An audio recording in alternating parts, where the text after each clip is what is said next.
Why prolong the agony? That's what one TV executive asked me this week as we were talking about NBC's big and still secret decision about Brian Williams. There's still no update about what's going to happen to Williams once his 6-month suspension is over.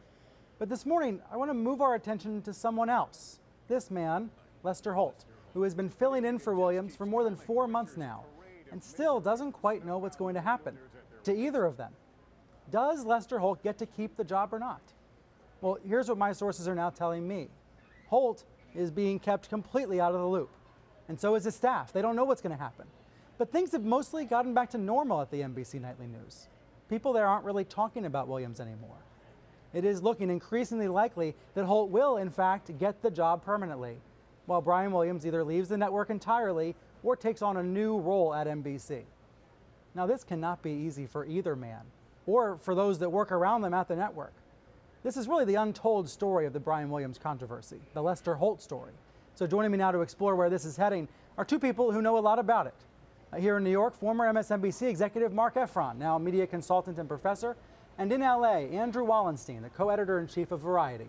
Thank you both for being here. Mark, you worked closely with Lester at MSNBC. You were there for a number of years in the mid-2000s with him.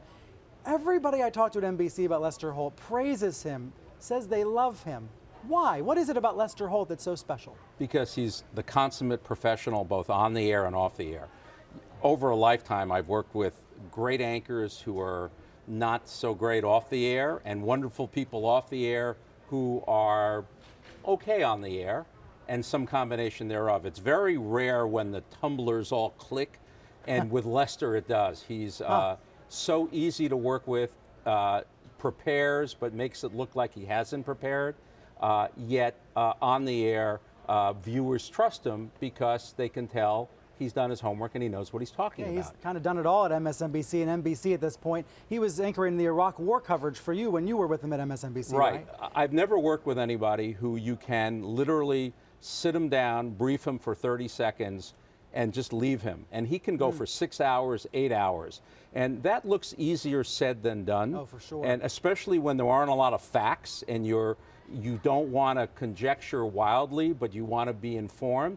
Lester could do that better than any other anchor I have ever worked with on the network level, on the local level, on radio, anywhere. Well, the banner here says Lester in limbo. You've stayed in touch with him over the years. In fact, you let him know you were going to be on the show today, right? I did. Just so he wouldn't be surprised. And this must be such a tough situation for him. Do you feel he's in limbo?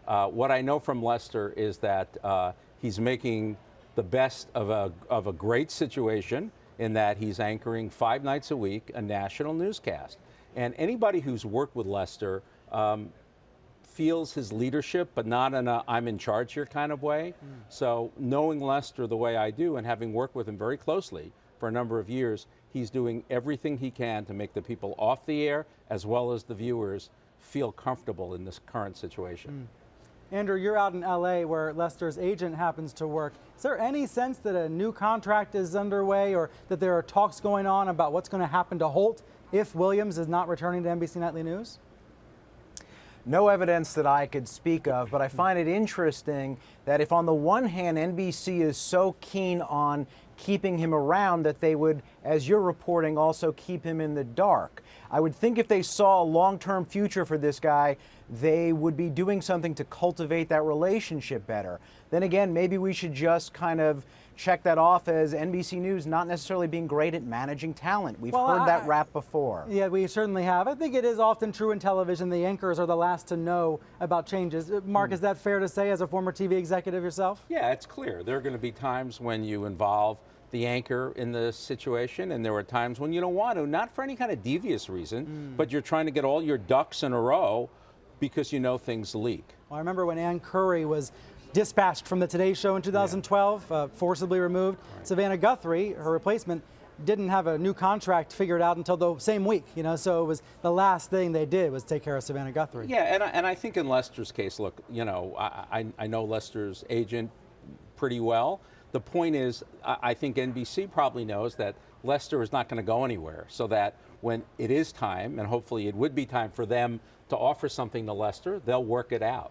You say he wouldn't leave, but if he's passed over for this job, if Nightly News goes to someone else, or if Brian Williams comes back to the chair, even though that seems unlikely at this point, wouldn't he look to leave at some point? again, I don't want to speak for Lester.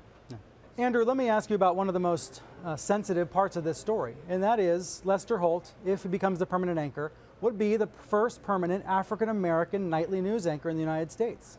Does that add another layer of complication for NBC, thinking about keeping him in the job or not? I don't know if I'd characterize that as a complication of any kind. I think it would be a great thing for both Lester, for both the network, but also I don't want to make too much of this. I mean, the sad fact of the matter is the evening news, 6:30 p.m., is not what it once was. So, the honor here for anyone of any race, unfortunately, is diminished.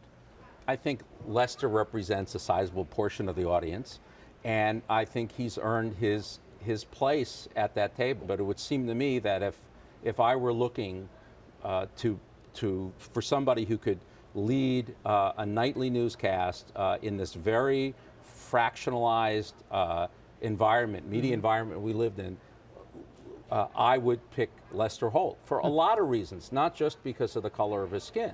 And I think the other thing that we haven't talked about is, Lester can also do the lighter stuff. Lester is a musician. Lester has played jazz on television. Lester has a lot of the skills beyond reading a prompter and doing interviews that it's necessary to have if one is going to be leading a nightly newscast in 2015. And before we go, Andrew, what's your spin on the ratings? Because people look at these ratings and take away different things from them. Lester Holt's Nightly News is holding up pretty well, but it's not doing quite as well as Brian Williams' Nightly News did. Yeah, but, as my Variety colleague Brian Steinberg recently pointed out, there's no promotion behind Lester, and I don't think that makes for a fair comparison. It'll be interesting to see what happens should he get the nod and take over for Brian Williams and get some decent promotion behind him. He very well could be beating ABC day in, day out. Andrew, Mark, thanks both for being here.